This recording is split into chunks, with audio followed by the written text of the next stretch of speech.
ده أمانة بتاعتهم، ده حقهم. قالت ولكنها قد طال عليها الزمن، يعني سايبينها بقالهم 3-4 سنين. قال ذلك أحرى وأدعى أن هم يردوا الأمانة. قالت إذا فاحتسب ولدك فلقد ردت الأمانة إلى خالقها جل وعلا، لقد مات ولدك. فزعل جدا وقال لها سبتيني لحد ما أكلت وشربت وأتيتك ومش عارف إيه، وراح شكاها للنبي صلى الله عليه وسلم في صلاة الفجر. فتبسم النبي صلى الله عليه وسلم وقال بارك الله لكما في غابر ليلتكما. يقول الراوي فلقد رزقه الله عز وجل من تلك الليلة بولد صالح أنجب بعد ذلك 10 من الأولاد، كلهم حفظوا القرآن، وفي رواية كلهم جاهدوا في سبيل الله جل وعلا. ده مثل عظيم جدا لعلو الهمة في الصبر على البلاء، لدرجة أن الأم بنفسها تستقبل هذا الحدث العظيم، موت ابنها وطفلها وحبيبها، بهذا الصبر والثبات والرضا عن الخالق جل جلاله، حتى يعني تكون مثلا لكل أم فقدت ولدها. أسأل الله عز وجل أن يبارك في جميع المسلمين. وأنا بعطي هدية لكل أم فقدت ولدها، بعطيها هدية من أحاديث النبي صلى الله عليه وسلم، بس بعد ما تصلى على حبيبك صلى الله عليه وسلم. النبي صلى الله عليه وسلم، والحديث رواه الترمذي بإسناد حسن، يقول إن الله عز وجل يأمر ملائكته بقبض روح ابن عبده المؤمن، فإذا ما قبض روح ابن عبد المؤمن يقول جل وعلا وهو أعلم سبحانه وتعالى أقبضتم ابن عبد المؤمن؟ يقولون بلى يا رب. أقبضتم ثمرة فؤاده؟ يقولون بلى يا رب. فيقول جل وعلا فكيف وجدتموه وهو أعلم؟ يعني كان بيعمل إيه لما مات ابنه؟ قالوا وجدناه يحمدك ويسترجع. أول ما مات ابنه قال الحمد لله إنا لله وإنا إليه راجعون. فيقول جل جلاله ابنوا لعبدي بيتا في الجنة وسموه بيت الحمد. يا الله. طب خدي بقى الحديث الثاني ده.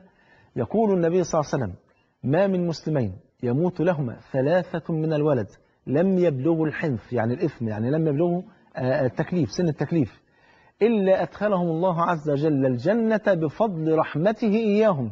فيقول الأولاد اللي هم ماتوا يقال لهم ادخلوا الجنة، فيقولون لا حتى يدخل أبوانا. فيقول جل وعلا ادخلوا الجنة أنتم وأبواكم. يا الله، كل ده بفضل من ربنا سبحانه وتعالى.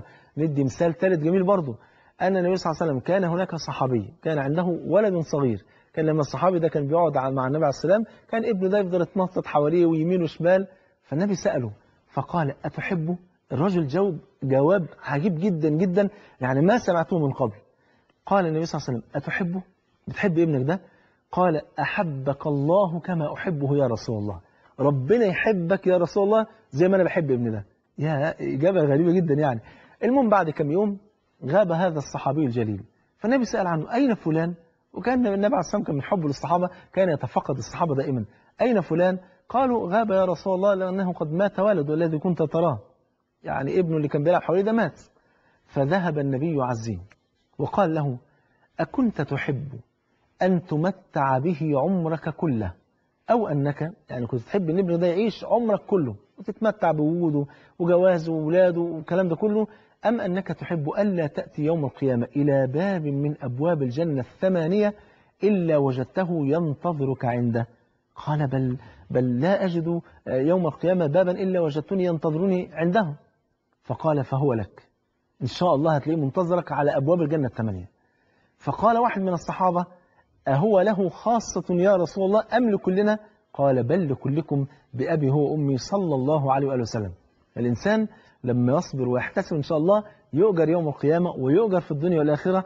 ربنا يغنمنا وإياكم الخير دائما بفضل الله سبحانه وتعالى. فأم سليم احتسبت ولدها ورضيت بهذا القضاء، فأكرمها الله عز وجل في الدنيا والآخرة، حتى سمع النبي صلى الله عليه وسلم صوت أم سليم في جنة الرحمن جل وعلا، فهي من ضمن النساء اللواتي بشرن بجنة الرحمن سبحانه وتعالى.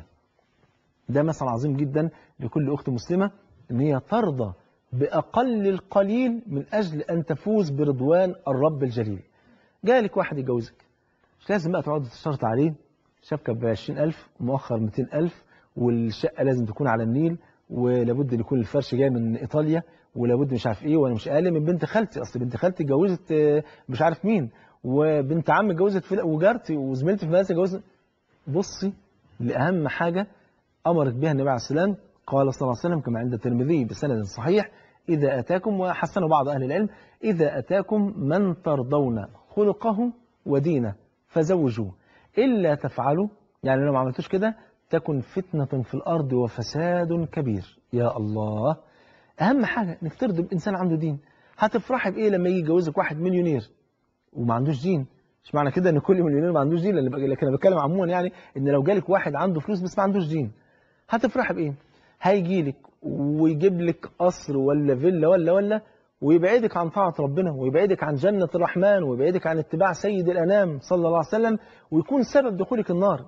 يبقى فرحتي ان واحده تفرح بقرشين ثلاثه وبعد كده تودي نفسها في ربنا عافينا عافيك. لا بالعكس، ده انت تعيشي مع زوج محترم، انسان فاضل يعينك على طاعه ربنا سبحانه وتعالى، في مقابل ان هو ياخد بايدك الى جنه الرحمن سبحانه وتعالى. وانا اعطيك مثال على ذلك، مثال جميل جدا جدا جدا فوق ما تتخيلي، بس تصلي على حبيبك صلى الله عليه وسلم.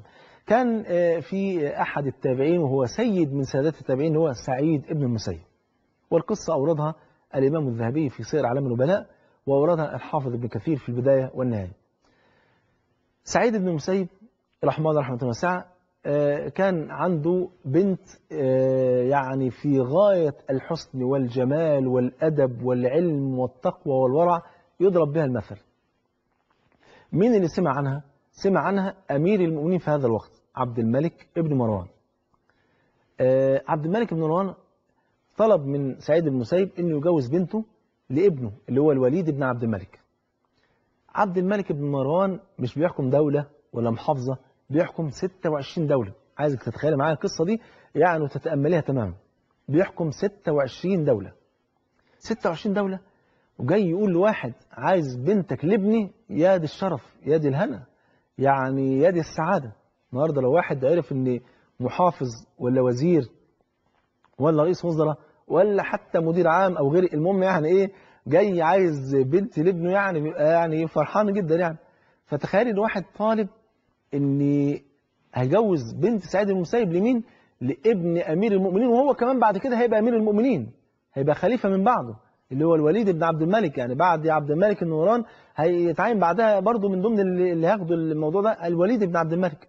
فالمهم قدر ربنا سبحانه وتعالى ان سعيد بن المسيب رفض. رفض سبحان الله. طيب ليه يعني؟ هو كده. طب راح عبد الملك بن مروان راح موسط ناس علشان سعيد بن المسيب يوافق، راح رافض برضه، وكلم ناس ورفض، وحصلت مشاكل كبيره جدا ورغم ذلك رفض. امال جوزها لمين؟ تخيل حضرتك جوزها لمين؟ جوزها لشاب فقير جدا جدا جدا، وهتشوف دلوقتي مدى الفقر اللي هو فيه. اسمه كثير ابن ابي وداعه. كثير ابن ابي وداعه ده كان من تلاميذ سعيد بن المسيب، كان من انجب تلاميذه. غاب عن المجلس بتاع العلم حوالي 4-5 أيام، فقابله سعيد بن المسيب: أين كنت يا كثير؟ قال له: لقد ماتت زوجتي فكنت أدفنها. فقعدت 4 أيام كده حزنان عليها يعني. فقال له سعيد بن المسيب: فهل استحدثت زوجا غيرها؟ يعني يا ترى اتجوزت تاني ولا لسه قاعد من غير زوجة؟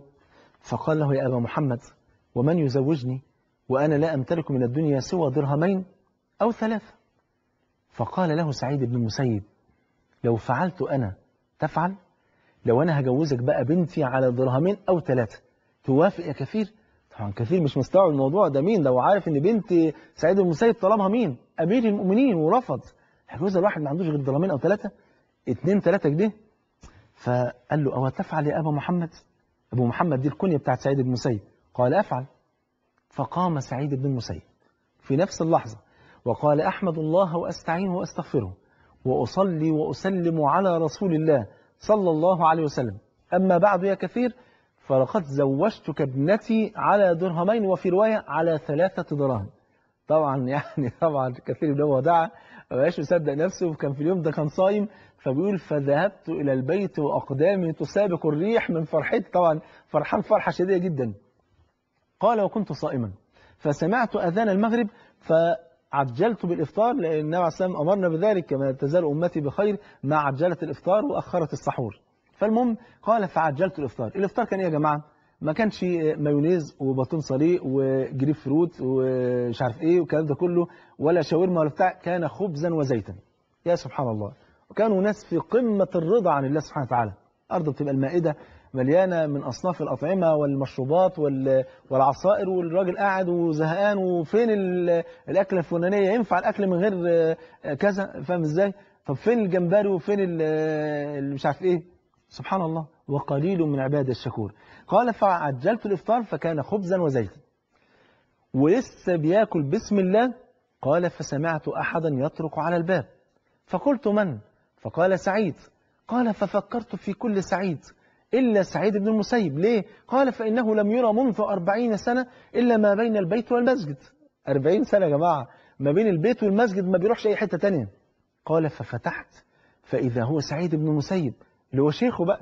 فقلت يا أبا محمد يرحمك الله، هل أخبرتني حتى أتيك؟ معقول أنت اللي تجيني لحد عندي؟ فقال له سعيد بن المسيب، شوف تواضع العلماء، قال مثلك أحق أن يؤتى، ده أنت اللي ليك حق علينا إحنا نجي لك لحد عندك. ثم قال له يا كثير لقد سمعت أنك شاب عزب، أنا عرفت منك النهاردة أنت زوجتك ماتت، فكرهت أن تبيت الليلة بلا زوجة. يا الله. تعالوا النهاردة بقى نشوف الحموات بيعملوا إيه النهاردة والرجالة بيعملوا إيه النهاردة في اللي جاي يتقدم لبنته. ربنا عافينا وعافيك، يعني ذل الإبل بيوريه له، فمزاي وكيب كذا وتسوي كذا، وما كانتش الشقة تبقى 5 مطارح و3 4 حمامات و2 ريسبشن يكون مستويين، والسيراميك مش عارف ازاي، ده الجوازه بتبوظ على رجل الانطريه مش مدهبه، فاهم ازاي؟ يعني سبحان الله. فقال فكرهت ان تبيت الليله بلا زوجه. زوجته اللي هي بنت سعيد بن المسيب كان حاططها فين؟ ورا ظهره. هو طبعا جوزها له خلاص، قد زوجتك على درامين او 3، وراح واخد البنت وحطها في قلب الدار وقفل الباب ومشي.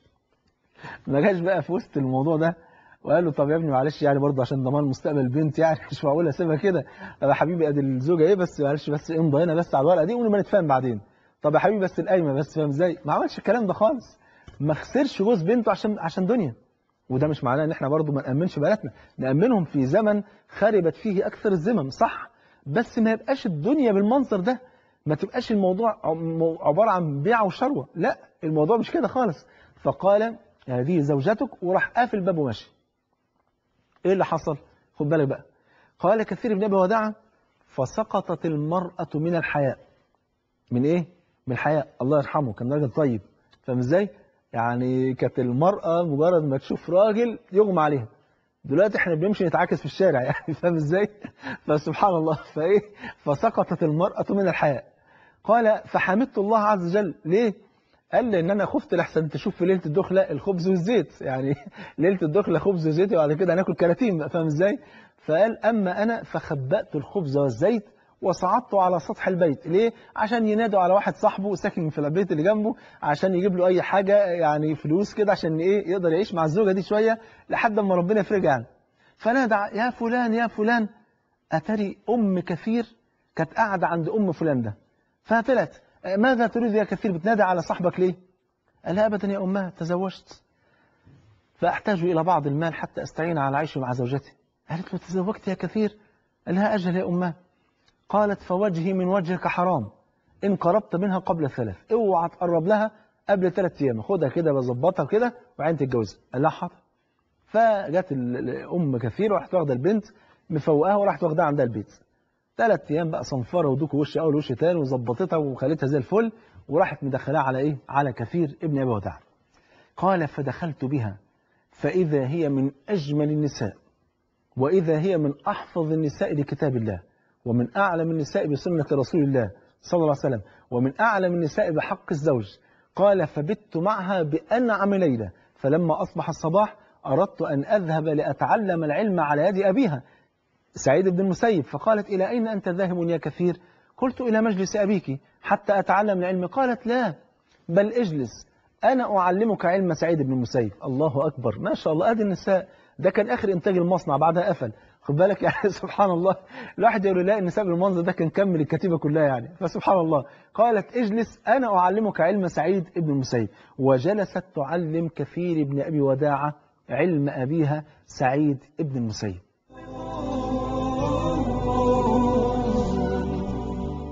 عشان تكون عندك الهمة العالية دي أختنا الفاضلة إن أنت تطلب العلم لحد ما تعلمي زوجك وأولادك، ومش عيب يعني الزوج لما يتعلم من زوجته مش عيب، لو عندها علم ما شاء الله اتعلم منها. والإنسان يقبل الحق من أي إنسان كائنا من كان، إيه المشكلة؟ فهذا مثل عظيم جدا عشان تعلو همم النساء، وعشان نوري النساء ونوري الرجاله برضو قد ايه النساء كان عندهم ما شاء الله علو همه في كل انواع العلوم، بل وفي كل مناحي الحياه بفضل الله سبحانه وتعالى. اخر مثل نختم بيه، زي ما قلت لكم ان من اخصب تخير، لكن انا بقول ان من اخصب تحير. انا محتار انقي مين واسيب مين، لكن نختم باخر مثل في علو الهمه في البذل والعطاء والتضحية من أجل دين الله عز وجل، مثال عظيم جدا ألا وهو الخنساء. الخنساء دي يا جماعة في الجاهلية قبل أن تسلم كان ليها أخ برضه كافر، كان اسمه صخر. صخر دوت في يوم من الأيام واحد قتله، فلما مات قالت الخنساء: والله لأملأن الدنيا عويلا وبكاء على صخر. أنا أفضل بقى كده، أفضل أعيط عليه وأملأ الدنيا كلها، والناس كلها تتكلم وتتحدث في الكتب والتواريخ عن بكاء على صخر. وكانت تنشد شعرا سطره التاريخ، كانت تقول: يذكرني طلوع الشمس صخرا وأذكره بكل غروب شمسي، ولولا كثرة الباكين حولي على إخوانهم لقتلت نفسي. اللي هي بيسموها العلماء إيه؟ التسلي، التسلية. الإنسان يتسلى بمصيبة غيره. إنسان بيبقى مريض بمرض معين، ربنا يشفي جميع مرضى المسلمين، وهو قاعد في البيت حاسس بأن مفيش حد مريض في الدنيا غيره. طيب اتنقل المستشفى ودخل عنبر فيه كل الناس مرضانين نفس المرض بتاعه، خد بالك، فنام على السرير، اللي جنبه بيتوه، واللي قدامه بيصرخ، واللي هنا مركبين له أكسجين، واللي دوت موصلين له محاليل. فلما يشوف اللي حواليه يقول: لا ده أنا الحمد لله رب العالمين، ده أنا أحسن من غيري. فيهون عليه مصيبته لأنه رأى مصائب غيره. واحد أبوه مات فحزنان عليه، فلما يفتكر ان ناس كتيرة جدا أبهاتهم ماتوا، فيعني برضه بتهون عليه المصيبة. واحد ابنه مات، فلما يعرف ان في ناس كتيرة جدا ابنائهم ماتوا فبتهون عليه المصيبة، وهكذا.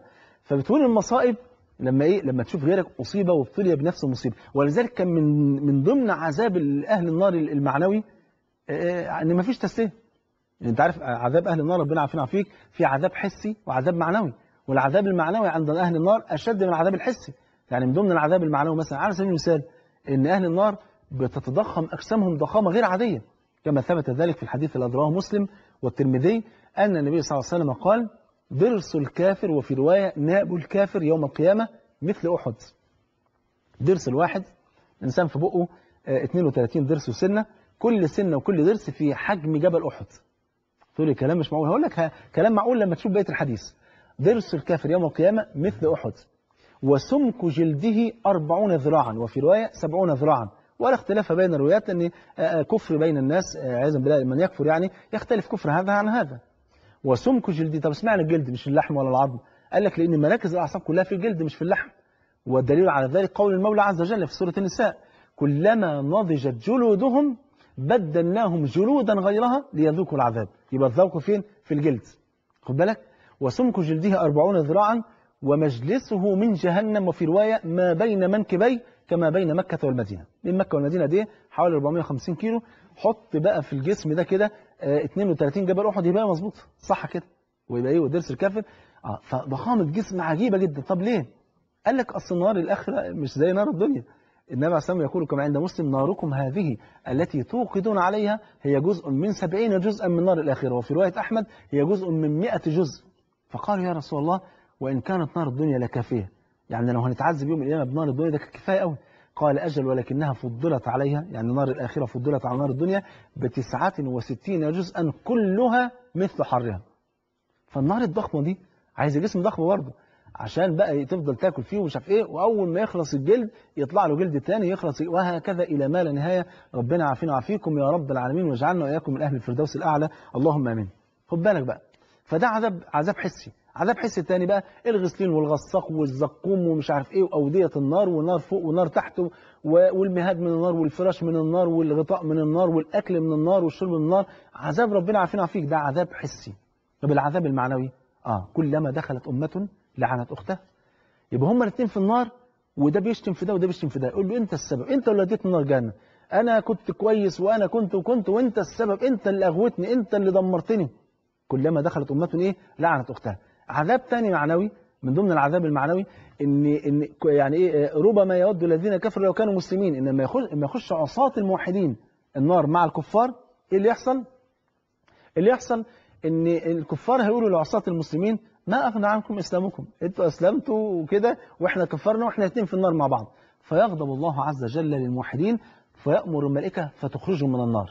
خد بالك بقى، فلا يبقى في النار إلا من سيخلد في النار، فتغلق عليهم أبواب جهنم ويحبس كل واحد منهم في مكان فلا يرى الآخر، فيظن كل واحد منهم إيه؟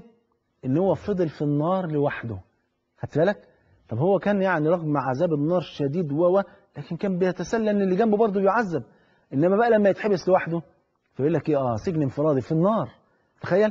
فيظن إن مفيش حد في النار إلا هو لوحده بس. يبقى ما عندهمش عذاب، ما عندهمش إيه؟ التسلية. يبقى من ضمن العذاب الذي يسلط عليه النار إن مفيش تسلية في النار. لكن أشد عذاب لأهل النار اللي هو إيه؟ حجبهم عن رؤية الواحد القهار سبحانه وتعالى. كلا إنهم عن ربهم يومئذ لمحجوبون. ولذلك قال الإمام ابن القيم في حاد الأرواح رحمه الله رحمة واسعة قال: والله ما تلذذ أهل الجنة بنعيم مثل رؤية وجه الرب الرحيم، وجوه يومئذ ناظرة إلى ربها ناظرة للذين أحسنوا الحسنى وزيادة. وما تعذب أهل النار بمثل عذاب حجبهم عن رؤية الله، كلا إنهم عن ربهم يومئذ لمحجوبون. نرجع للخنساء في عجالة سريعة كده. فالخنساء لما مات صخر قعدت بقى تقول الشعر ده وبكاء وعويل. طب بعد كده أسلمت. لما أسلمت وولادها بقى كبروا وجوزها مات خلاص، فأدركت معركة القادسية في زمن عمر بن الخطاب. كان قائد معركة القادسية كان سعد بن أبي وقاص. فراحت مقدمة أولادها الأربعة وراحت مجمعهم، تعالوا. قالت: والله يا أولادي إنكم لأبناء رجل واحد، وإني لأحتسبكم عند الله في يوم لا ينفع فيه مال ولا بنون إلا من أتى الله بقلب سليم، فاصبروا وتكفنوا وتحنطوا وأخلصوا الجهاد في سبيل الله. إلا 4 دخلوا وإلا 4 استشهدوا. فجاء الناس يهنئونها: أبشري فقد استشهدوا. قالت: الحمد لله الذي شرفني بقتلهم، وإني لأحتسبهم عند الله في يوم لا ينفع فيه مال ولا بنون إلا من أتى الله بقلب سليم. دي كانت أمثلة بسيطة جدا لعلو همة النساء. أسأل الله عز وجل أن تعلو همم نسائنا بإذن الله جل وعلا، وأن يجمعنا بكم جميعا في جنات الفردوس التي فيها ما لا عين رأت ولا أذن سمعت ولا خطر على قلب بشر. نلتقي غدا إن شاء الله على خير. سبحانك اللهم وبحمدك، أشهد أن لا إله إلا أنت، أستغفرك وأتوب إليك. وصلى الله على نبينا محمد وعلى آله وصحبه وسلم. والسلام عليكم ورحمة الله وبركاته.